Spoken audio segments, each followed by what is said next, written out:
Florida's housing market is showing signs of a breakdown that most people still refuse to acknowledge. Entire neighborhoods that sold out in hours during the pandemic boom are now sitting half empty. Insurance premiums are doubling overnight. Homes that once sparked bidding wars are now getting no offers at all. And the latest statewide numbers reveal something far more alarming than a slowdown.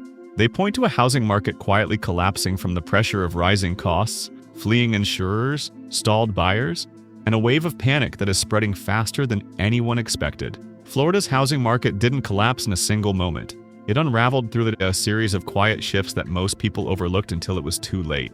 What started as a few extra listings and a handful of price cuts turned into a statewide reversal by late 2024 and early 2025. Inventory surged more than 32% year over year across Florida, with places like Cape Coral and Fort Myers seeing jumps of over 40%, flooding the market with homes that no longer had buyers waiting for them. Days on market stretched from the fast-moving sales of 2021 to an average of 45 to 70 days, a slowdown agents say they haven't seen in more than a decade. Insurance costs, the pressure point no one took seriously, exploded into a full-blown crisis, with Florida homeowners now paying the highest premiums in the country, often triple the national average. In coastal and high-risk zones, many families are facing annual premiums between $10,000 and $15,000, making ownership financially impossible. At least 7 major insurers pulled out of the state entirely, leaving thousands with no coverage and no ability to sell. Mortgage demand crashed, and closed sales across major metros like Tampa, Orlando, and Jacksonville fell between 15% and 22%. Cash buyers, once the backbone of Florida's boom, slowed to a trickle, and investors who once snapped up entire neighborhoods quietly began exiting, hoping to sell before the decline accelerates further. These aren't minor adjustments. They are the unmistakable signs of a market hitting its breaking point, and Florida is running out of room to breathe. Behind the official reports and polished listings, the reality inside Florida's neighborhoods is far more unsettling. Realtors describe entire streets where the houses look new, the lawns are trimmed, and the porches are spotless, yet no cars enter the driveways and no lights turn on at night.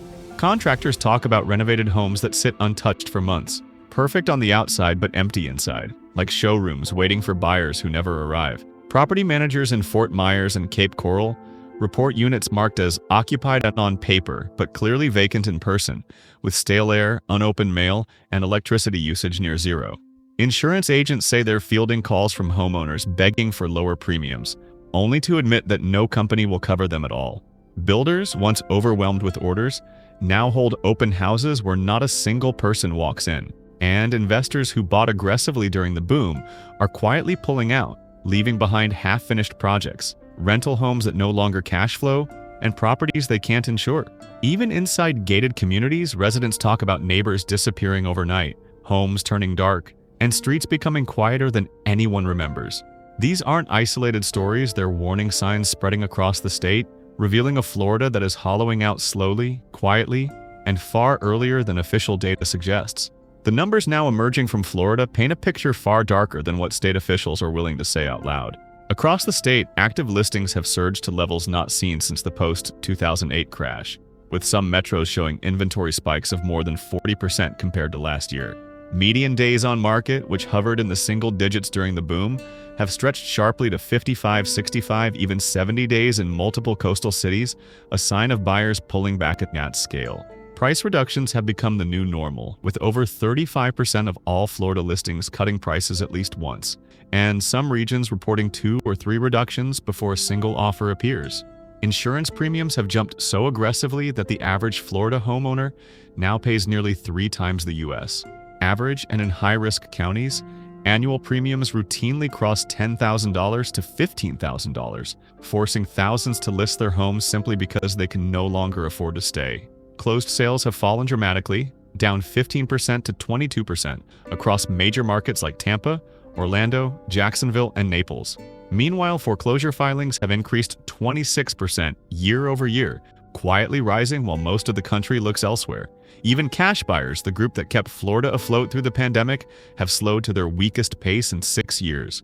These numbers don't hint at a mild correction. They show a market under immense pressure, cracking from every direction, and heading into territory Florida hasn't seen in a generation. Florida's crisis isn't being driven by a single weakness. It's the result of multiple threats converging at the exact same time.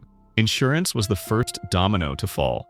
After years of storms, flooding, and mounting payouts, major insurers began abandoning the state, leaving homeowners with premiums that doubled, tripled, or vanished entirely when companies refused to renew policies. Without affordable insurance, buyers stepped back, sellers panicked, and lenders began tightening requirements on entire zip codes they considered too risky.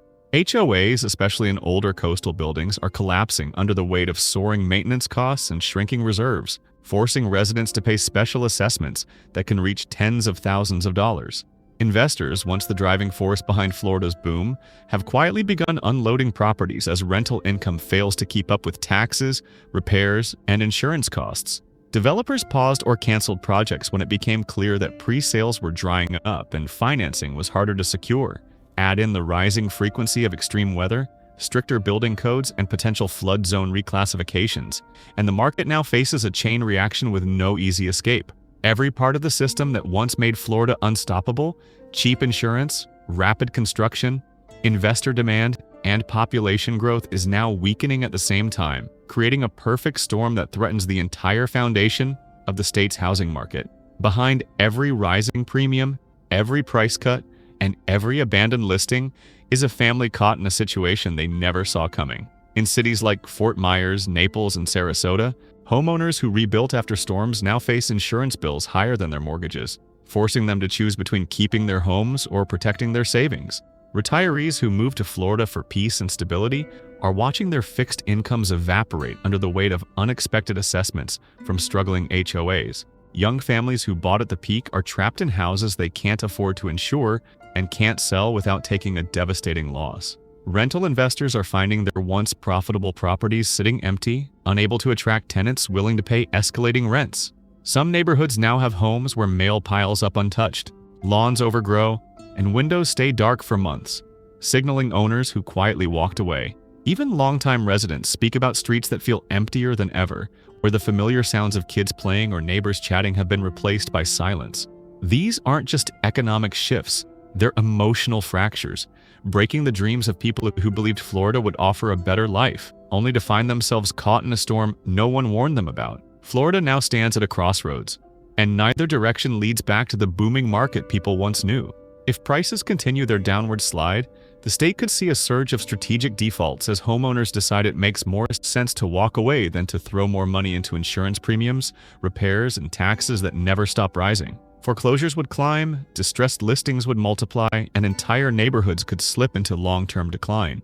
But the alternative is no safer. If prices stabilize but costs remain sky-high, Florida could enter a slow, painful stagnation where homes sit unsold for months. HOAs struggle to stay solvent, and buyers avoid entire coastal regions out of fear that one storm or one new insurance rule could destroy their finances. Investors who once fueled the boom are already shifting their money to safer states, and developers are pulling back from new projects until the uncertainty clears.